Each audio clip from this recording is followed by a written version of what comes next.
শাস্ত্রে বলা হয়েছে, মহাপুরুষদের অবস্থানের দ্বারা যে স্থান পবিত্র হয় তাকেই তীর্থ বলে। শিবের বিবাহ উপলক্ষে সপ্তর্ষি অর্থাৎ ভৃগু, মরীচি, অত্রি, পুলহ, অঙ্গিরা, ক্রতু ও পুলস্ত হিমালয়ে উপস্থিত হলে হিমালয় নিজেকে কৃতার্থ মনে করলেন। তিনি বললেন, হে ঋষিগণ, আপনাদের অধিষ্ঠান হেতু এই স্থান মহাতীর্থে পরিণত হল। এখন থেকে লোকে শুদ্ধ হবার জন্য এখানেই আসবে। মহাযোগী লোকনাথ বাবার আগমনে বারদী মহাতীর্থে পরিণত হয়েছে। বারদী হিন্দু তীর্থ ব্রহ্মপুত্র নদের খুব কাছে। যেসব তীর্থযাত্রী ব্রহ্মপুত্রে স্নান করতে যান, অর্থাৎ নারায়ণগঞ্জের কাছে লাঙ্গলবন্দে আসেন, তারা তীর্থকর্ম শেষে বারদী গিয়ে মহাপুরুষ লোকনাথ বাবাকে দর্শন করেন। সমন্ত পঞ্চক তীর্থে সমাগত সকলের উদ্দেশ্যে ভগবান শ্রীকৃষ্ণ বলেছিলেন, দেখুন, সাধুগণের তুলনায় জলময়ী তীর্থ সকল কিংবা মৃত্তিকা শিলা বা ধাতুময়ী দেবমূর্তি সকল কখনো শ্রেষ্ঠ বা সমান হতে পারে না। কেননা তীর্থাদি ও দেবতাদিকে বহুকাল সেবা করলে তবে সাধকের চিত্তশুদ্ধি ঘটে, কিন্তু সাধুগণ দর্শন মাত্রেই অনুগত জনগণকে পবিত্র করতে পারেন। তাছাড়া উপাসনাকালে যদি কোনো উপাসকের ভেদ বুদ্ধি আসে, তাহলে কোনো দেবতাই সেই উপাসকের বুদ্ধি থেকে অজ্ঞানতাকে নাশ করতে পারেন না। কিন্তু ওই ভেদ বুদ্ধিমান উপাসক যদি মুহূর্ত মাত্র সাধু সেবা করেন, তাহলে নিমিষে অজ্ঞানতাকে ভক্তি বলে নাশ করতে পারেন। বারদী আশ্রমে অন্নসত্র খোলা থাকে। শত সহস্র ব্যাধিগ্রস্ত নরনারী বাবা লোকনাথের মহাপ্রসাদ পেয়ে দুরারোগ্য ব্যাধি থেকে মুক্তিলাভ করতে থাকে। বাবার অসীম করুণায় কত অন্ধ ফিরে পায় তার দৃষ্টিশক্তি, কত কালাবোবা খুঁজে পায় শ্রবণ শক্তি ও বাকশক্তি। শোক তাপক্লিষ্ট সাধারণ মানুষের তিনিই একমাত্র আশ্রয়দাতা, অভয়দাতা, যার অন্তরে ভগবানের সকল মহিমা অনুভূত হয়েছে। অগ্নিদগ্ধ লোহার মতো যিনি ভগবদ্ গুণ লাভ করেছেন, তিনিই সাধু। সাধু নামের কত মহিমা!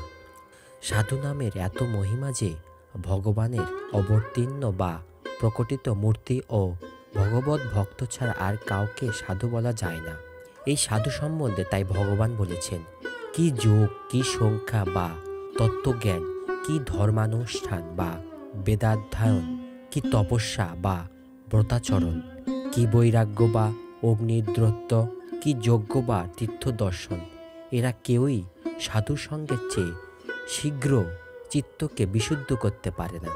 ভগবত্তনু সাধু ও সদ্গুরু লোকনাথ বাবা বারদী এসেছেন বটে, কিন্তু দীর্ঘদিন পর্যন্ত প্রকৃত ধর্মপিপাসু ও ঈশ্বর বিশ্বাসী কোনো লোকই তার কাছে তেমন আসেননি।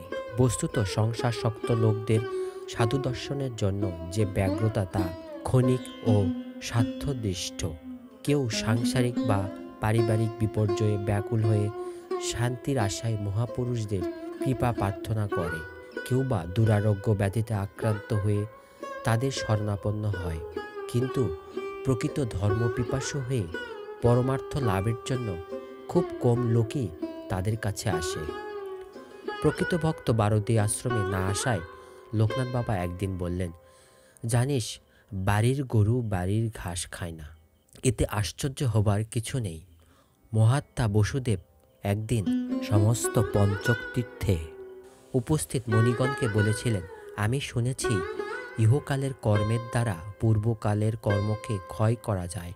দয়া করে আপনারা এ বিষয়ের তাৎপর্য বুঝিয়ে দিন। একথা শুনে দেবর্ষি নারদ ছাড়া অন্যান্য মণিগণ বিস্মিত হলে নারদ তাদের বললেন, শ্রীমান বসুদেব পরমাত্মা কৃষ্ণকে নিজের পুত্র মনে করে তার কাছে এ বিষয়ে তাৎপর্য জানতে না চেয়ে আমাদের জিজ্ঞাসা করছেন। এতে বিস্মিত হবেন না। এটা এমন বিচিত্র নয়। দেখুন, সন্নিকর্ষ থাকলে অজ্ঞানী মানুষেরা দুর্লভ বস্তুকেও সমাদর করতে পারেন। যেমন গঙ্গা তীরবাসী লোকেরা গঙ্গাকে ত্রিভুবন পবিত্রকারিণী মনে না করে তার জলকে মলিন বিবেচনা করে কুয়ো পুকুর ইত্যাদির জলকে নির্মল দেখে তা দিয়েই দেহ ও দ্রব্যাদি ধৌত ও পরিশুদ্ধ করে থাকে। তেমনি সন্নিকর্ষ বা নিকটে অবস্থানে হেতু অজ্ঞ বসুদেব শ্রীকৃষ্ণের মহিমা বুঝতে পারেননি।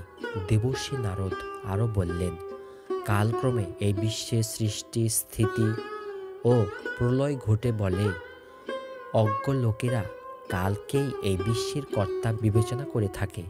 তেমনি বহুরূপী পরমাত্মা জীবের কাছাকাছি থাকলেও অবিদ্যার দ্বারা আবৃত অজ্ঞানী লোকেরা তাকে বুঝতে পারে না।